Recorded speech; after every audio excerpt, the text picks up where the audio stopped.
Essa musiquinha animadinha estilo Charlie Chaplin, né? Para anunciar a nova série que começa hoje. Bem, vamos orar e a gente fala sobre a série já depois da oração. Então feche seus olhos mais uma vez. Pai, estamos aqui por Tua graça. Louvamos o Teu nome por aquilo que o Senhor tem trazido para nós de bênçãos e de reconhecimento do agir do Senhor na nossa vida. Adoramos o Senhor porque o Senhor é Deus. Ao Senhor cabe todo louvor e toda expressão de adoração, porque não há outro além de Ti. Louvamos o Teu nome porque o Senhor nos alcançou e o Teu sangue nos trouxe liberdade. Louvamos o Teu nome por isso, Pai. Agora vamos ouvir Tua palavra e pedimos de fato que seja a Tua palavra que fique gravada no nosso coração. Que os nossos olhos estejam muito mais atentos, não só ao contexto, às explicações do texto, mas à voz do Senhor, que nos chama para ter uma vida diferente. Que a gente não saia apenas com conhecimento, mas com mudança de vida. Que haja um compromisso, que haja uma entrega, e que este culto seja o altar nas nossas vidas, para assumirmos uma posição diferente, ou assumirmos, ou reafirmarmos a posição que temos no nosso coração. Que o Teu Santo Espírito nos ilumine e nos ajude. Em nome de Cristo Jesus nós oramos. Amém. A série se chama, vou pedir para vocês colocarem o slide daquela música que está escrita. Deus é sensacional, né? Eu não combinei nada com o pessoal do louvor, mas entendi que a explicação da música seria muito melhor do que a minha explicação teológica do tema. Os últimos 2 slides da música está escrito, que diz, está escrito, os últimos 2, são 12, então é o 11 e o 12.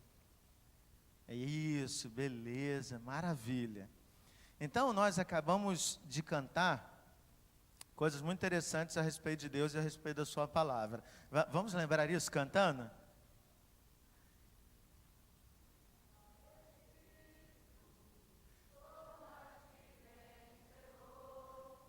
Está escrito, Deus ao meu lado está. Está escrito que Ele me ama e que jamais me deixará. Está escrito, Deus é o meu provedor. Está escrito, nada me faltará. Está escrito que Ele me ama e que jamais me deixará. Se você lembrar disso, está ótimo, ó, já é fantástico. Essas coisas todas estão escritas na palavra do Senhor em vários textos, né? Então, quando ele fala, está escrito, ele está fazendo referência ao texto sagrado. Todas essas coisas são verdades. Por exemplo, nada me faltará. Qual é o texto que você lembra? Salmo 23, verso 1, que diz: e aí você se depara com um Brasil que tem 13 milhões de desempregados. Pensa comigo, você se depara com um Brasil com 13 milhões de desempregados, e mais do que isso, você está desempregado. E aí você, quando olha para a expressão, você faz oração e na sua cabeça você diz, se Deus quiser. Se Deus quiser, essa situação vai passar. Se Deus quiser, eu vou alcançar a cura para a doença. Se Deus quiser, eu terei um emprego. Se Deus quiser, eu resolverei essa situação. Porque você olha para a promessa do texto bíblico, você olha para aquilo que Deus disse, você crê no que Deus te falou, mas eu quero te dizer o seguinte, as situações do dia a dia jogam contra. Elas não jogam a favor. Elas não vão fortalecer essas coisas, às vezes elas vão enfraquecer. E aí é preciso, e nesta série a gente vai ver isso, que a gente diga uma afirmação de fé que vai além do se Deus quiser. Aquilo que Deus nos deu a conhecer, ou seja, que a gente em teologia chama de revelação, Deus já mostrou que Ele é o provedor, que nada vai faltar, que Ele é o protetor. Então Deus já revelou suas faces a nós, e Ele diz para nós que a gente poderia confiar. Então, muito mais do que dizer de se Deus quiser, nós precisamos dizer, eu creio. Ok? Qual é a frase que você precisa dizer? Eu creio. No sentido de, independente do que as circunstâncias mostrarem, eu preciso viver a fé. Eu preciso trazer essa fé para o dia a dia. E o tema de hoje fala sobre liberdade, né? E nós já cantamos que somos livres, foi a última música que cantamos no louvor. Deus, na sua palavra, nos mostrou que somos livres. Paulo, aos Romanos, escreveu que as algemas do pecado foram quebradas, né? Não temos mais correntes que nos prendam. O sentido é metafórico, né? Não é que algum dia a gente estava preso literalmente com correntes, mas estávamos presos por aquilo que o pecado colocava sobre nós como um jugo, como uma ordenança, como uma obrigação. Então a gente estava preso a todas essas coisas, e Jesus Cristo nos livrou delas, e agora a gente pode dizer que é livre. Mas a pergunta é, como a gente tem vivido essa liberdade? De fato eu estou vivendo, se Deus quiser eu serei livre dessas coisas? Então eu queria que já de início você lembrasse daquelas coisas que têm sido luta na sua vida. E que você constantemente diz assim, se Deus quiser eu vou parar de fazer isso. Ou se de fato você crê que você já está livre e poderia hoje já não viver essas circunstâncias na sua vida. Se a gente coloca a liberdade como uma questão futura, ou se ela já é algo presente no nosso dia a dia. Bem, eu procurando várias situações para tentar ilustrar isso, porque não adianta que liberdade vai e direcionar para um tema mais teológico e talvez mais filosófico. Então, com muito cuidado para a gente não caminhar isso e começar a trazer conceitos e mais conceitos que podem não te ajudar em nada. Eu queria comparar a gente com os animais. Na verdade, a comparação não foi feita por mim, mas foi feita por um filósofo, inclusive, né? E ele vai falar sobre a liberdade entre o homem e os animais. Ele dizia assim ele não é crente, tá? É só para a gente entender, porque é bem interessante. Ele dizia que os animais não gozam da liberdade que nós temos. Eu achei muito interessante ele dizer aquilo. Ele diz, por exemplo, o homem nasceu, Deus o fez, o homem para que o homem caminhasse, né? Nós temos duas pernas. Mas o homem, quando decide navegar nos mares, ele navega. Se o homem decide voar, ele voa. Então ele constantemente muda a sua forma de agir e ele aprende a usar a sua liberdade da maneira mais simples. Talvez a gente olhe para um passarinho, para um sabiá, e deseje ser como um sabiá. E a comparação que ele fez foi dizer assim, um sabiá, pobre do sabiá, né? Ele está brincando com o sabiá. O sabiá é bonito, voa, tem um som belo, agradável. Mas ele dizia assim, pobre do sabiá. O sabiá não tem liberdade. Porque se o sabiá decidisse sair de Cavalcante para o centro da cidade e dissesse assim, eu vou andando, ele morre, meu. Primeiro que ele não tem pernas para chegar no centro da cidade andando, né? Se ele decidisse assim, vou no metrô, já era, né? Ninguém vai permitir que aquele sabiá entre no metrô ou tenha atitudes diferentes da dele. E esse filósofo continuava dizendo que a liberdade dos animais é muito limitada, se é que se pode chamar de liberdade, mas a nossa liberdade é muito ampla. E ele continuava dizendo assim, que o pior dos tecelões é melhor do que uma aranha. Eu achei a frase muito forte, e ele começou a explicar dizendo que uma aranha já nasce com um padrão de teia, ela produz aquela teia a vida toda, ela não muda o formato da teia, ela produz a mesma teia, o mesmo tamanho durante toda a sua existência. Mas um tecelão não é assim, ele muda a forma, o material, a cor, o jeito, ele vai fazendo modificações, ele tem liberdade quanto ao seu trabalho criativo. E ele dizia assim, pobre das aranhas, né? Só conseguem fazer aquela teia. E eu já acho que é fantástico, né? Mas ele, ao mesmo tempo, falava sobre a liberdade de que nós, os seres humanos, temos de comer o que quisermos. Só que a nossa liberdade, ela tem um intuito muito ruim, né? E ela acaba trazendo malefícios para nós mesmos. Você sabia que um animal nunca vai comer o que fizer mal para ele? Nenhum animal come o que faz mal para ele, a não ser que você o engane. Em vários filmes ou situações, né, ou histórias que a gente ouviu contar, a gente sabe que pessoas, por exemplo, para entrar na casa de alguém, jogaram um comprimido para o cachorro engolir. Mas para que o cachorro possa engolir, o que eles fizeram? Enrolaram numa carne, numa comida, ou seja, enganaram o faro do animal, porque se você jogasse só o comprimido, ele ia cheirar e nunca ia comer. Por isso que eu aprendi a cheirar a comida, para nunca... Isso. Eu e Juju, né, Juju? Isso. Só que o ser humano não é assim. Na nossa liberdade de comer, a gente não só come o que nos é permitido, mas a gente come o que nos é proibido. Então você sabe que aquele pudim não pode, mas você come. E você come assim: segunda-feira eu vou correr, vou começar a fazer exercício. Aí fica igual a Débora, né? Tinha uma paralítica hoje na igreja, sendo carregada de alto a baixo, né? Eu falei: o que aconteceu, Débora? Um acidente, foi atropelada? Não, fiz exercício.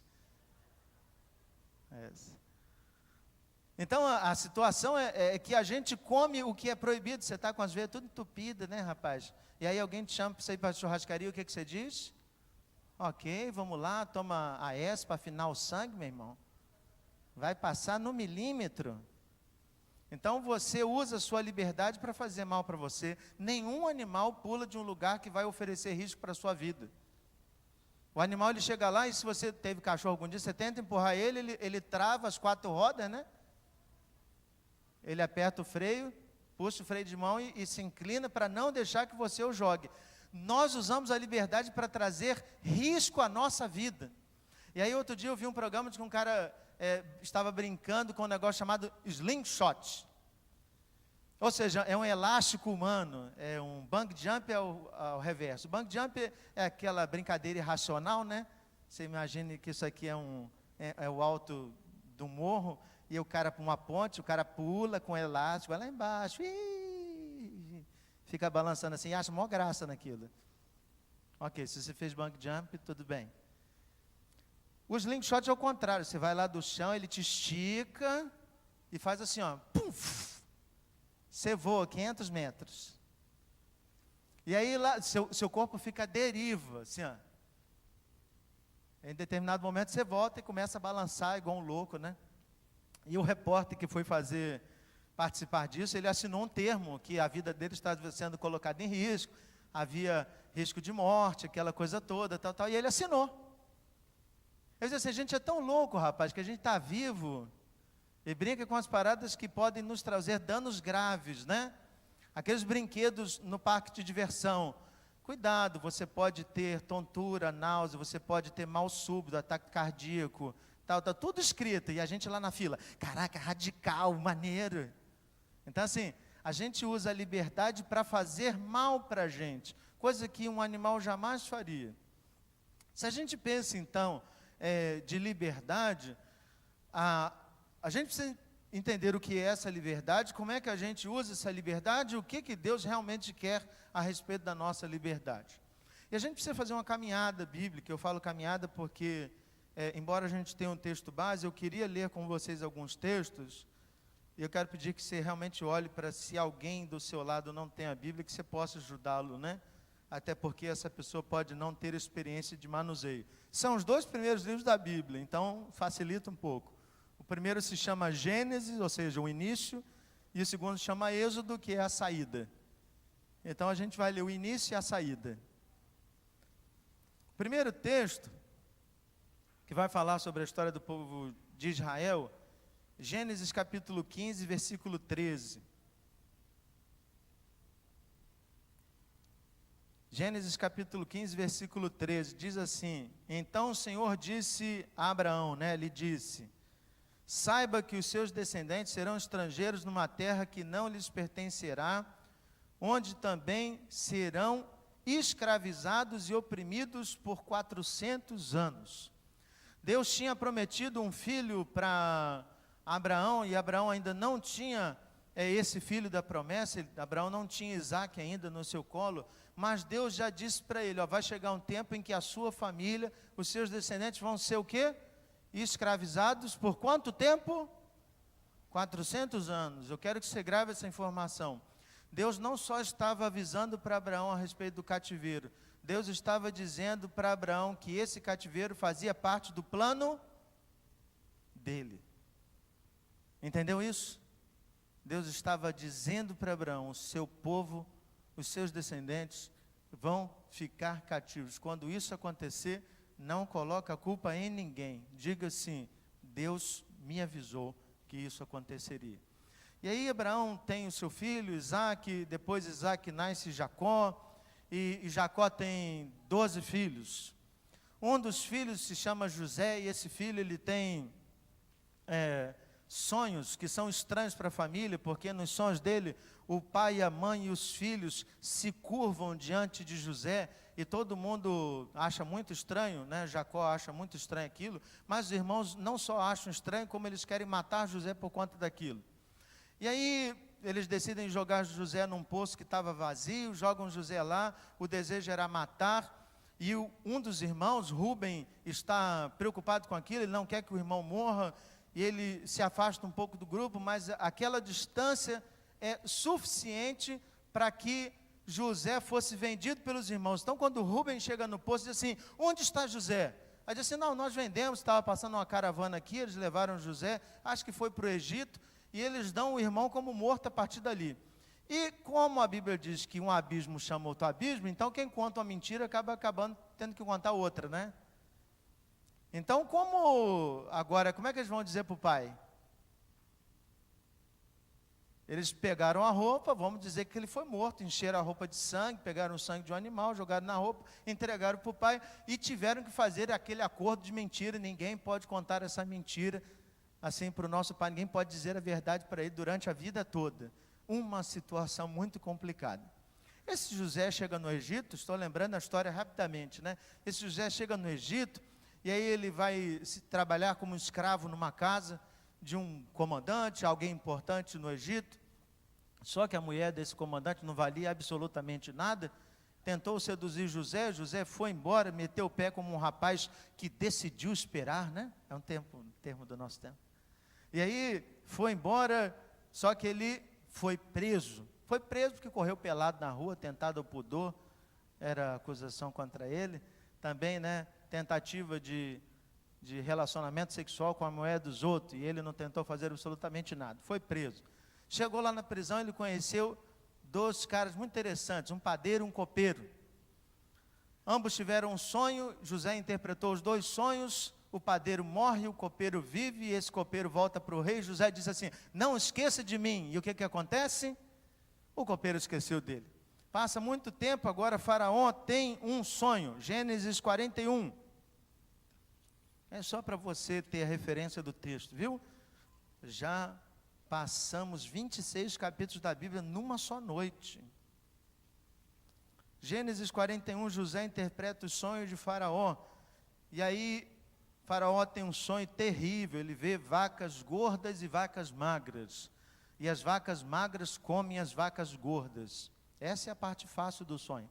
A parte difícil é quando ele vê umas espigas gordas, cheias, e umas espigas mirradas, vazias, e as espigas têm boca e comem as outras espigas, né? E Faraó fica perturbado com aquele sonho, e José interpreta que significa 7 anos de fartura e 7 anos de escassez. E ele diz assim, ó, é bom que o Senhor nomeie um governador para tomar conta do Egito. E Faraó diz, não pode ter ninguém melhor que você.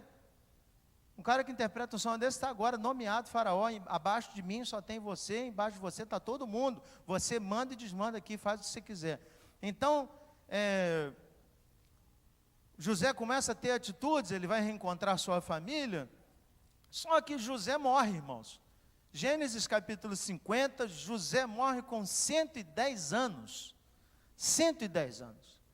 Se ele chegou lá no Egito com seus 30, 40 anos, ele viveu 80, 70 anos no Egito. Então ele passa bastante tempo no Egito, a família dele vai para o Egito, ele tem filhos no Egito, netos, bisnetos, E a família vai crescendo, e a questão é que agora, abrindo em Êxodo capítulo 1, versículos de 8 a 14, tem um fato novo que muda toda a história. Êxodo 1, de 8 a 14, Êxodo 1. Então subiu ao trono do Egito um novo rei, que nada sabia sobre José. Disse ele ao seu povo: vejam, o povo israelita é agora numeroso e mais forte que nós. Temos que agir com astúcia para que não se tornem ainda mais numerosos e, no caso de guerra, aliem-se aos nossos inimigos, lutem contra nós e fujam do país. Estabeleceram, pois, sobre eles chefes de trabalhos forçados para os oprimir com tarefas pesadas, e assim os israelitas construíram para o faraó as cidades celeiros de Pitom e Ramsés. Todavia, quanto mais eram oprimidos, mais numerosos se tornavam e mais se espalhavam. Por isso, os egípcios passaram a temer os israelitas e os sujeitaram a cruel escravidão. Tornaram-lhe a vida amarga, impondo-lhes a árdua tarefa de preparar o barro e fazer tijolos, e executar todo tipo de trabalho agrícola. Em tudo, os egípcios os sujeitavam a cruel escravidão. Então, o detalhe é que quando José morre e ninguém mais conhece, né, o rei não conhece José, já não tem referência, ficou lá no passado, ele decide mudar a regra do jogo e agora oprimir a família de José, porque todo mundo que estava ali era parente de José, né, e de seus irmãos, e eles cresceram, tiveram filhos, o pessoal estava obediente ao mandado de Deus de crescer e multiplicar, as famílias eram enormes, e aí começaram a obrigar as pessoas a trabalhos forçados.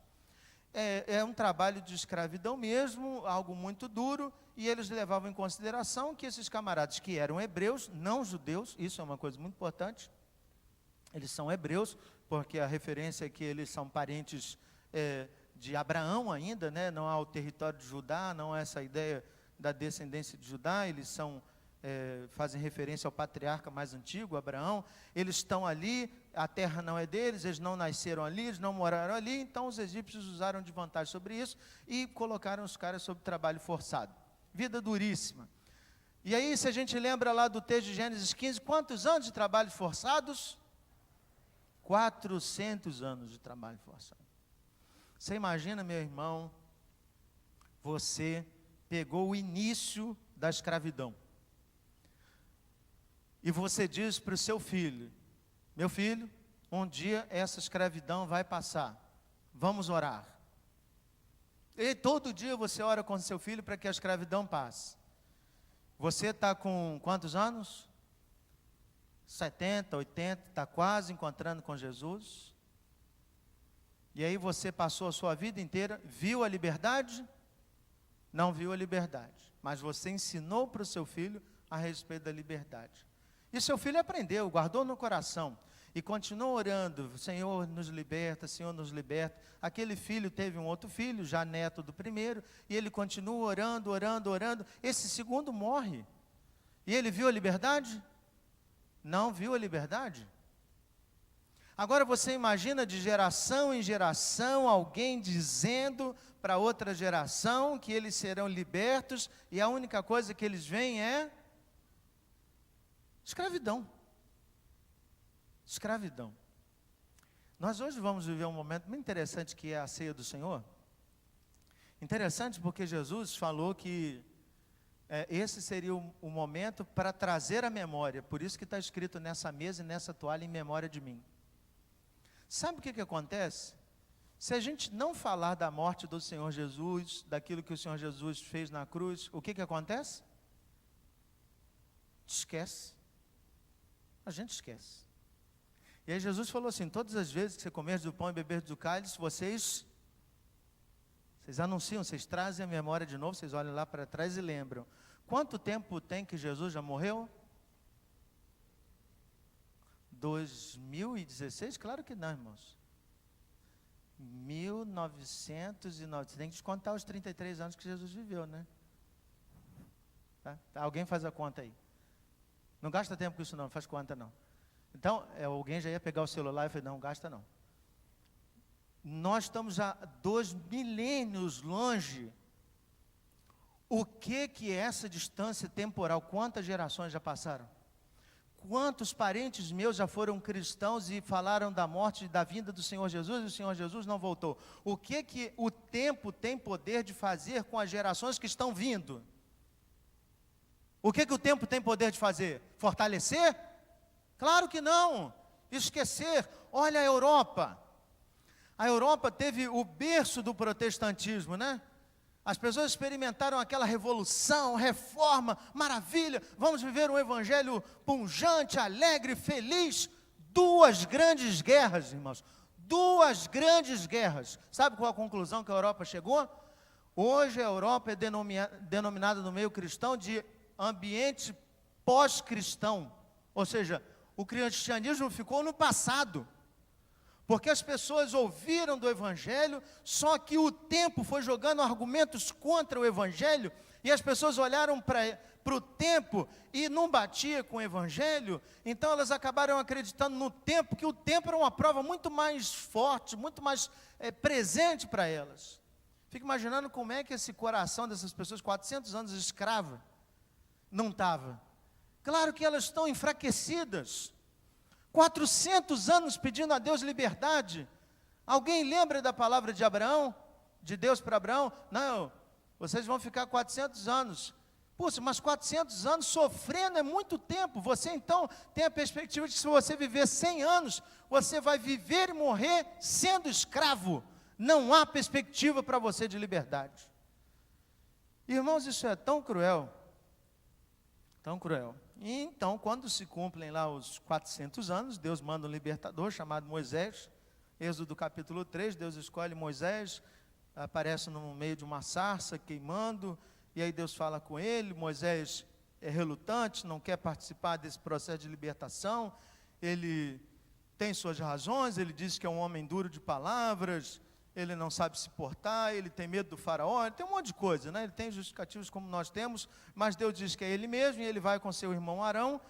E o texto de Êxodo 3:7, eu queria que você olhasse, disse assim, ó: disse o Senhor, de fato tenho visto a opressão sobre o meu povo no Egito, tenho escutado o seu clamor por causa dos seus feitores, e sei quanto eles estão sofrendo. Então Deus está vendo o sofrimento do povo, mas grave bem, olha para mim, Deus só age quando chega a hora estabelecida por Ele. Deus só age nesse momento, porque estão se cumprindo 400 anos que Ele estabeleceu. Moisés vai a Faraó, e aí chegamos ao texto da noite, Êxodo 6. Agora, quando Deus mais uma vez fala a Moisés, Êxodo 6, disse assim: então o Senhor disse a Moisés, agora você verá o que farei ao Faraó. Por minha mão poderosa ele os deixará ir. Por minha mão poderosa ele os expulsará do seu país. Disse Deus ainda a Moisés: eu sou o Senhor. Apareci a Abraão, a Isaque e a Jacó como Deus Todo-Poderoso. Mas pelo meu nome, o Senhor, não me revelei a eles. Depois estabeleci com eles a minha aliança para dar-lhes a terra de Canaã, terra onde viveram como estrangeiros. E agora ouvi o lamento dos israelitas, a quem os egípcios mantêm escravos, e lembrei-me da minha aliança. Deus não estava esquecido da aliança, mas Ele retoma o que Ele mesmo prometeu. Por isso, diga aos israelitas: eu sou o Senhor, eu os livrarei do trabalho imposto pelos egípcios, eu os libertarei da escravidão e os resgatarei com braço forte e com poderosos atos de juízo. Eu os farei meu povo e serei o Deus de vocês. Então vocês saberão que eu sou o Senhor, o seu Deus, que os livra do trabalho imposto pelos egípcios. E os farei entrar na terra que com mão levantada jurei que daria a Abraão, a Isaque e a Jacó. Eu a darei a vocês como propriedade, eu, o Senhor. Moisés declarou isso aos israelitas, mas eles não lhe deram ouvidos por causa da angústia e da cruel escravidão que sofriam. Presta bastante atenção num fato. Quem sofre tem pressa. Se você foi diagnosticado com uma doença grave e o médico te diz: você tem 3 meses de vida, Você ora ao Senhor pedindo: Senhor, o Senhor tem 12 meses para agir. Você tem pressa? Você tem pressa da resposta de Deus? Você imagina que Deus então dissesse para você assim: olha, ô Fábio, eu sei que você tem uma doença diagnosticada, mas está aqui no meu projeto para você, daqui a 1 ano eu te darei uma resposta. Isso traz angústia para nós. E a angústia traz outra dificuldade. Quando a gente está ansioso, e é muito fácil perceber alguém que é ansioso, porque ele não para de se mexer, né? Ele está disperso completamente, assim, a gente percebe os irmãos que estão ansiosos sentados no banco da igreja. Os irmãos que estão conectados com outro mundo sobrenatural. Alguns deitados nos braços de Morfeu. Alguns pensando na morte da bezerra, se um dia tiveram. Alguns prestando atenção ou se forçando. Outros não sei no que estão pensando, olham com um olhar duro. Alguns sorriem, agora todos olham para mim. Mas o fato é que a nossa condição emocional nos prejudica muito no dia a dia. O cara ansioso, ele ora, o que ele quer é uma resposta. E aí ele vai trazer o assunto para o pastor diz para ele: vamos orar junto. Pastor, estou orando, pastor. Fala alguma coisa, o que é para fazer? Diz que vai me ajudar, leva o assunto ao conselho. Orar não, que orar leva tempo. Então quando você faz a proposta de oração, o cara fica louco, porque ele está agitado, ele está com a alma agitada. E aí você abre o texto: aquietai-vos e saber que eu sou Deus. Que aquietai-vos o quê? Pastor, sangue na veia, pastor. Entendeu? O cara está agitado emocionalmente, abalado. E é exatamente isso que o texto está dizendo. Quando você está sofrendo o seu problema, as pessoas falam as coisas, você escuta a outra. Você está arrasado, arrasado, arrasado. Você se acha a pessoa mais feia do mundo. E aí o pastor pregando diz: Deus te ama, e você escuta: eu sou feio. Deus te ama, mas eu sou mais feio ainda. O nosso estado emocional influencia muito a nossa percepção da palavra. É só ver assim, quem lê a Bíblia e marca, né, com canetinha, lápis, qualquer coisa assim. Quando você lê a Bíblia de novo e usa a mesma Bíblia, eu até agora tomei por hábito ler Bíblias diferentes, assim, não ler a mesma Bíblia que eu marquei, porque eu começava a ver determinado texto marcado e falei assim: Senhor, por que marquei isso? Em determinado momento da vida, a gente lê alguns textos e eles falam tanto ao meu coração, tão profundamente. E a questão é assim: quando eu compartilho os devocionais, às vezes acontece isso. Eu me deparo com uma palavra no texto, ela fala tão profundamente ao meu coração, e eu tento explicar para as pessoas o que eu estou sentindo, e às vezes alguma resposta, ou alguma pergunta vem assim: pastor, não entendi. Mas assim, é fato que não vai entender mesmo, porque a leitura que a gente faz do texto bíblico é a partir do momento que a gente está vivendo. Tem gente que nunca me responde. Quando o irmão responde: pastor falou ao meu coração, eu falo assim: foi Deus mesmo. Então o fato é que a leitura emocional desse povo, 400 anos escravo, está muito abalado. Eu temo a pensar que esse povo tem muita dificuldade em acreditar na palavra de Deus, porque eles estão 400 anos debaixo de escravidão, tomando chicotada todos os dias. E chega um homem chamado Moisés, dizendo para ele: vocês serão libertos, vocês vão viver agora numa terra maravilhosa. Deus está transferindo Cavalcante para o Recreio dos Bandeirantes. Vamos todos morar na beira da praia. Amém. Não pagaremos condomínio. Essa é a parte importante, não é presente de grego. Não pagaremos condomínio, moraremos todos num condomínio fechado, e os diáconos não serão os seguranças do condomínio. Eles também vão usufruir desse condomínio. Então, Deus está dando uma promessa para o povo, só que quanto tempo o povo está ouvindo isso? 400 anos. E quando o texto diz então que esse povo tem dificuldade de ouvir a palavra de Moisés porque o coração está tomado de angústia, é muito interessante. A nossa situação é: o que aconteceu com o povo? Ah, 10 pragas, saíram do Egito, abriu o Mar Vermelho, tudo bem.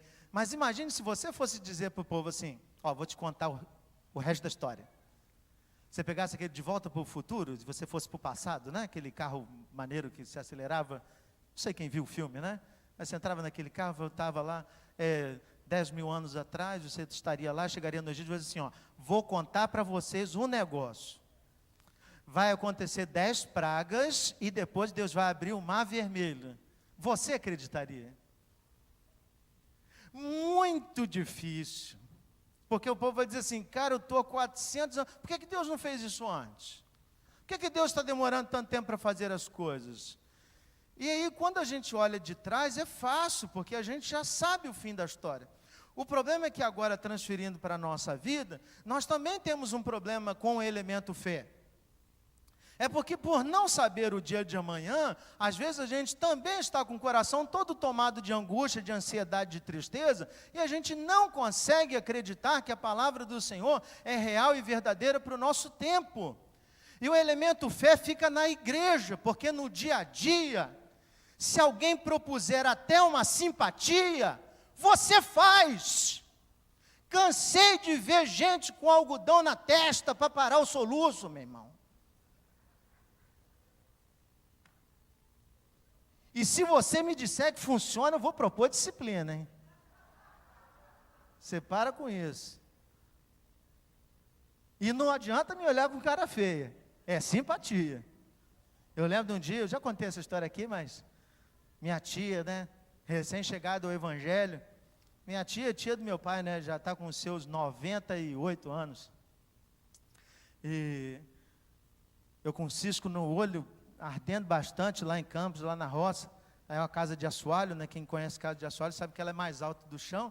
Ele disse assim, vai lá na varanda e cospe 3 vezes para baixo. Eu falei assim, tia, qual é a relação do cuspe com o olho? Aí você, meu filho, não sei, mas que funciona, funciona. Eu falei, vou morrer com cisco. Às vezes a resposta de Deus demora na nossa visão. A gente começa a usar artifícios que a gente acha que são mais rápidos. Deus prometeu um filho para Abraão, demorou quanto tempo? Não sei, mas que demorou, ele foi lá, arrumou uma mulher e filho. Arrumou um filho, aí Deus falou, por que você fez isso, rapaz? Esperava, não falei que você ia ter um filho da promessa? Aí disse, Senhor, mas minha mulher é estéril, velha, entendeu? Velha não pode mais ter filho, eu também, estou nessa idade e tal, daqui a pouco acabou tudo, encerrou no tempo que não existia nenhum remedinho. Tinha mandrágoras. E aí, eles tentam resolver as coisas, o tempo todo as pessoas tentam resolver, porque elas acham que Deus está demorando. Então é assim também. Deus fala para você, confie em mim que as coisas vão melhorar. Nós cantamos, está escrito, nada te faltará. E aí você manda currículo, ninguém te contrata. Você fica doido com aquilo. Porque chega um tempo que você começa a olhar para a sua despensa, as coisas estão acabando, as contas estão acumulando, e aí você percebe que você fez dívidas que não deveria ter feito, a sua cabeça começa a esquentar de problemas, e você tem dificuldade para ser crente. Porque o cara, quando está ansioso e está aflito, ele tem dificuldade de ler a Bíblia. Ele acha que qualquer tempo com Deus vai ser gastar um tempo que ele podia fazer alguma coisa, prestar um serviço para qualquer pessoa, vender latinha. É digno. Mas é uma opção que muita gente nem pensa. Ou seja, ele trabalha na perspectiva de, eu preciso fazer alguma coisa, porque Deus não está respondendo, e ele não consegue entender que Deus tem o tempo dele, e que Deus vai fazer as coisas do jeito dele. Talvez Deus não te dê um emprego. Talvez Deus não te dê um emprego. E é duro pensar nisso. Porque a minha resposta parece ser a melhor resposta para mim. Eu sei do que eu preciso. Eu estou doente, eu peço a Deus cura. Eu não peço a Deus uma cadeira de rodas. Mas Deus, às vezes, na sua resposta, me dá uma cadeira de rodas e ficou a vida toda numa cadeira de rodas, irmãos. E a gente fica frustrado com a nossa expectativa, com a expectativa de Deus, e a resposta de Deus é a resposta que vai ficar, porque Deus é poderoso. Então, a questão é que o nosso coração, às vezes, se pega nas circunstâncias que a gente vive emocionais, e elas influenciam diretamente a nossa leitura do texto bíblico. Você olha para o seu dia a dia e fica confrontando o texto bíblico o tempo todo. Então, muitas vezes, a certeza que Deus está nos protegendo Você sai na rua, alguém vai te assaltar? Não, os anjos do Senhor estão ao meu redor, meu irmão. Eu tenho a milícia celestial me protegendo. Qual crente aqui que não foi assaltado? Aleluia.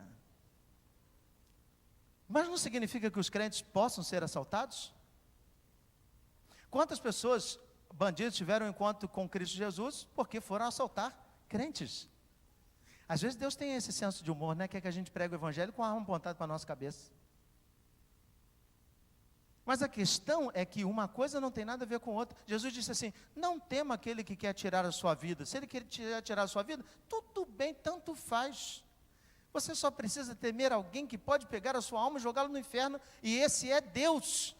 Então, morrer ou viver na cabeça do cristão é a mesma coisa, está tudo certo. Se vivemos para o Senhor, vivemos. Se morremos para o Senhor, vivemos. Quer pois vivamos ou morramos, somos do Senhor, é a conclusão de Paulo.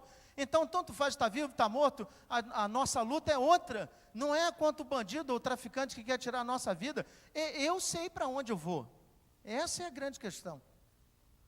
A confiança em Deus. Então, quando esse elemento fé chega para nós, é muito importante, então, nós ligarmos agora esse elemento fé com a questão de liberdade. Nós sabemos, olhando para trás, que o povo saiu daquele cativeiro egípcio e ele foi para o deserto. Mas sabe o que é interessante? Quando o povo chegou no deserto, para onde que ele quis voltar? Responda de novo, para onde ele quis voltar? Meu irmão, 400 anos tomando no lombo. O cara passa 1 hora no deserto e ele diz assim: é melhor voltar para o Egito. Lá no Egito, trabalho forçado, mas pelo menos a gente tinha comida, né? Rapaz, comer esse maná é muito estranho. E no dia que choveu codorna? Experiências e mais experiências que o povo não estava preparado. Irmãos, fazendo referência àquela coisa que está passando assim, a terra prometida. Eu estava em casa, estava vendo Josué dando voltas na cidade de Jericó. E tocando trombeta, irmãos. Coisa louca. Você imaginou você vencer uma batalha tocando trombeta? E no final, Deus ainda coloca outro elemento e diz assim: olha, quando chegar no final, vocês gritam. É para piorar o negócio, rapaz. Tocar trombeta já era estranho. Gritar. Você em volta da cidade de Jericó, e aí Josué, imagino eu. Não imagino eu, imagino alguém bem tímido, Lucas Gonzaga. Gente, vamos gritar. Deus mandou gritar. Não, gritar, gente, mais forte. Aí você fica olhando para o muro, esperando para o muro cair. E eu tenho certeza que não caiu na mesma hora. Deus deu aquela expectativa, gritando, e você gritando já sem fôlego, e nada de cair uma pedrinha. E quando você acaba de gritar, o muro, blum, eu assim, ufa, agora foi. Ou seja, Deus o tempo todo vai lidar com o elemento fé, mas só que esse povo que estava cativo e agora foi posto em liberdade, o que esse povo quer? Voltar para a escravidão. E, irmãos, e o texto bíblico fala isso também a respeito de nós. O cara conhece Cristo Jesus. Há alguma coisa melhor que Cristo Jesus? Não sei. Talvez para alguns exista proibida, devassa, exista a Brahma, exista a Antártica, exista a caninha da roça, exista o Marlboro, é o único cigarro que eu conheço. Exista qualquer outra coisa. E esse cara encontrou com Jesus num domingo emocionante, mexeu profundamente com o coração dele, ele foi ao altar de Cristo, e ele entregou sua vida, ele chegou em casa e tinha aquela caixinha com um restinho de Marlboro, e ele olha para a caixinha e luta contra a caixinha, porque aquela caixinha quer que ele fume, a caixinha fala com ele, fume. Só os últimos cigarrinhos. Aquele cara que era viciado em pornografia, ele olhava todo dia no YouTube, ele acessava aquelas mulheres, postava no Facebook, Ele fazia essas aberrações, e agora ele encontrou o Cristo Jesus. Senhor, eu troco todas essas coisas por ti. E aí ele está na igreja, animado, e a primeira coisa que acontece quando ele entra no maldito do Facebook, é que aparecem aquelas fotos do passado, e aqui assim, ai meu Deus, Senhor, só um pouquinho. Ou seja, o tempo todo aquele cara que encontrou com a liberdade, ele vai jogar com a liberdade e vai querer viver cativo a essa escravidão, e ele tem um argumento para isso, é o eu sou pecador. Ele tem um argumento, eu sou pecador, pastor, todos nós pecamos, né? Conte-me seu pecado, para que alivie a culpa do meu coração, e eu saiba que eu não estou pecando sozinho. Conte-me o seu pecado, por favor. Ele tem aflição, ele quer saber qual é o seu pecado, para saber se ele também pode pecar. Então quando ele ouve o não, você não pode fazer isso, você não pode fazer aquilo, ele começa a dizer, essa igreja é muito radical, essa igreja é muito aquilo, essa igreja é muito aquilo. O problema é com a igreja, o problema é com a liderança, o problema é com a leitura que nós fazemos com o evangelho. O problema não é dele, porque ele não se vê como alguém livre, ele vê como alguém cativo, ele vê como alguém que prefere a lama. Só que Paulo disse que se nós experimentarmos o evangelho e voltarmos para essa lama, é a mesma coisa que comer vômito, irmãos. Foi Paulo que disse isso. A gente põe a boca no vômito e lambe, porque a gente gosta do vômito. Foi o apóstolo Paulo que disse isso. Só que se eu entendo que eu sou livre, eu não olho, se Deus quiser eu vou abandonar a bebida e o cigarro. Se Deus quiser não, Ele quer. Deus queria que o povo fosse livre. É o povo que queria viver na escravidão. O povo foi parar na escravidão porque o povo queria viver na escravidão. O povo desejou a escravidão o tempo todo. Deus disse, vocês serão livres. Bastava o povo dizer, Senhor, eu quero essa liberdade. Eu creio que essa liberdade é possível. Eu creio que eu posso dizer não, que eu posso de fato ser livre e abandonar todo o lixo da minha vida. Ah, irmãos, às vezes na nossa boca, e eu quero lembrar então das palavras de Lutero, caminhando para o final.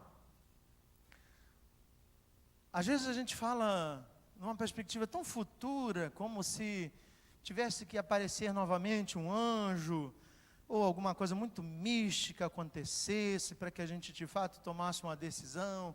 Mas aquilo que Deus já se deu a conhecer, a única coisa que a gente tem que fazer é se apropriar dessas verdades e dizer, eu creio. Se Deus disse que nada vai faltar, olha, eu não sei o que Deus vai fazer, mas que nada vai faltar, não vai. Eu não sei o que Deus vai fazer. Você vai mandar alguém para te ajudar, você vai te dar cesta básica, não sei o que vai fazer, mas eu sei que nada vai faltar. Deus disse que vai te proteger. Ok, então Ele vai proteger. O que Ele vai fazer para isso? Se Ele vai usar uma ou duas milícias de anjos, se Ele vai usar meio anjo, um anjo inteiro, tanto faz. Estou preocupado com isso. A questão é que Deus disse que Ele vai me proteger. Então eu creio que Deus vai me proteger. Então quando a palavra de Deus me diz que eu sou livre, o que eu tenho de dizer é, eu creio. A questão é se você é escravo. E aí Lutero, quando falou sobre liberdade cristã, ele escreveu algo muito interessante.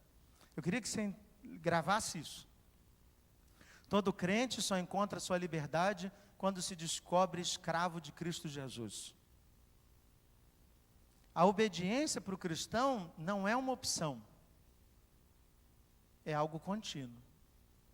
Então nós encontramos a nossa verdadeira liberdade não quando fazemos tudo, mas quando deixamos de fazer coisas para agradar o nosso Senhor. Quando nós tomamos a decisão de não fazer determinadas coisas, porque entendemos que devemos agora viver para o propósito para o qual fomos criados. E nós fomos criados para quê, irmãos? Para glorificarmos ao Senhor. Então Deus te criou para ser luz. Se nós não vivemos como luz, não vivemos o propósito de Deus. Eu queria que você gravasse nessa noite o seguinte: Deus já te fez livre em Cristo Jesus. Não há nada neste mundo que possa te prender e te separar de Jesus Cristo. Se há coisas na sua vida que estão te separando de Cristo Jesus, você não entendeu o que é liberdade. Você precisa de fato dizer: Senhor, talvez eu esteja como o povo lá do Egito, né? Influenciado pela tristeza, pela aflição do meu coração.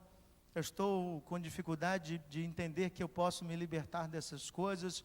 Não diga que você vai se libertar. Jesus Cristo já te libertou.